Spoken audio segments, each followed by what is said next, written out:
Assalamualaikum warahmatullahi wabarakatuh. Kami dari kelompok E akan mempresentasikan terkait obat High Alert.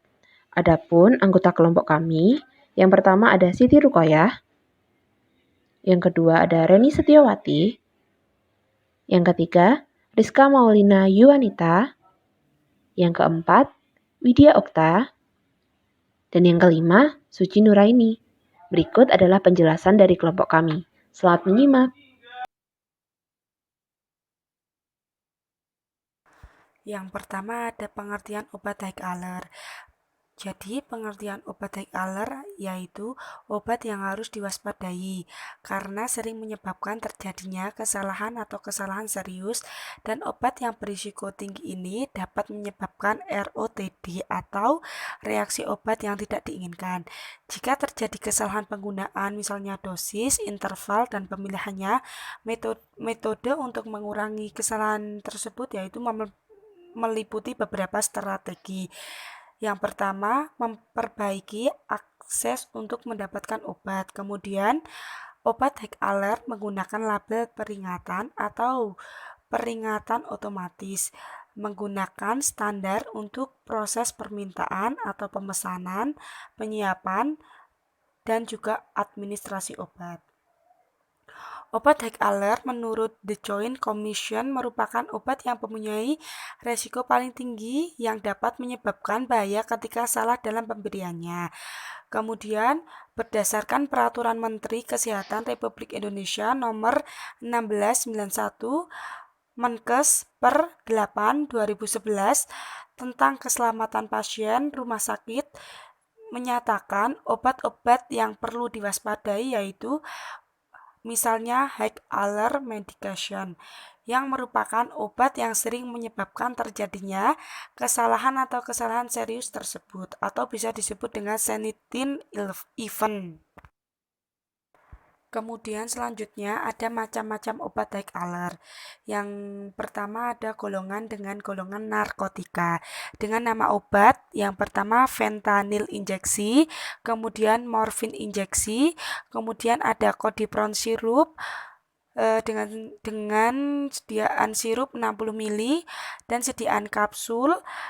Kemudian juga ada kodipron kum expect sirup, kemudian kodipron kum expect kapsul, kemudian ada juga kodein 10, 20, 15 mg tablet, kemudian ada pinidin injeksi, kemudian ada koditam tablet, dan yang terakhir ada MST continuous tablet. Kemudian golongan yang kedua yaitu psikotropika dengan nama obat. Yang pertama ada Stay-Solid 5-10 mg sub. Kemudian ada Phenobarbital injeksi. Kemudian ada juga Clobazam tablet. Kemudian yang selanjutnya ada Valianza B 2 5 mg tablet. Kemudian ada Diazepam 2 mg tablet. Kemudian ada juga Alprazolam 0,5 dan juga 1 mg tablet. Kemudian ada juga Stay-Solid injeksi 10 mg atau 2 ml. Kemudian ada Stay-Solid sirup dengan sediaan sirup 60 ml dan juga Phenobarbital 30 ml tablet. Kemudian yang terakhir Civital injeksi. Kemudian golongan antidiabetika atau insulin dengan contoh obat seperti Levemir, Novomix, Novorapid, Humalog dan Humalog Mix. Kemudian ada juga Lantus dan Apidra. Kemudian ada contoh obat epineprin injeksi dan norepineprin injeksi. Kedua obat tersebut berasal dari golongan adregenik.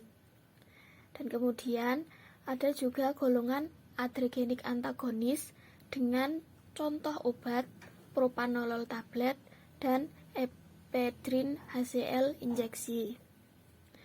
Kemudian untuk golongan selanjutnya adalah anestesi agent dengan contoh obat seperti ketamin injeksi, propofol atau rekofol injeksi, dan juga bupivacain injeksi.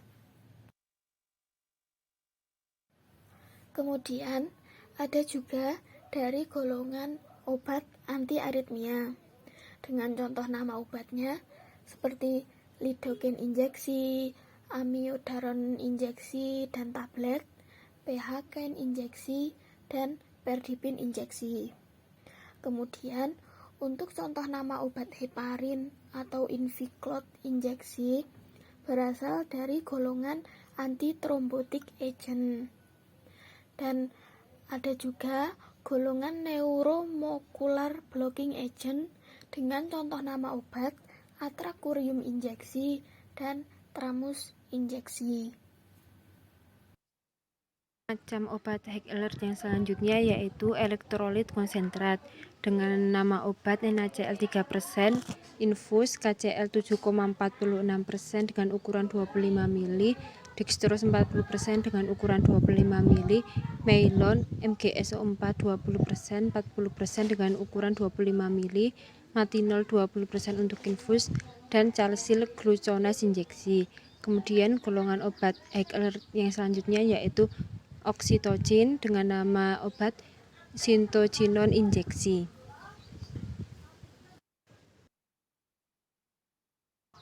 Golongan obat high alert selanjutnya yaitu ada parenteral nutrition dengan nama obat Tlinimix, aminofluid, futrolit, aminoleban, dan ivelip. Dan kemudian ada golongan intropik dengan nama obat digoxin injeksi dan tablet, dopamin injeksi, dan dobutamin injeksi. Kemudian golongan obat high alert yang terakhir yaitu hipoglycemic dengan nama obat glibenclamid tablet, metformin tablet, glimepiride tablet, acarbose tablet, dan glipizid tablet. Itu tadi penjelasan dari kelompok E terkait obat high alert. Semoga bisa dipahami ya. Sekian, wassalamualaikum warahmatullahi wabarakatuh.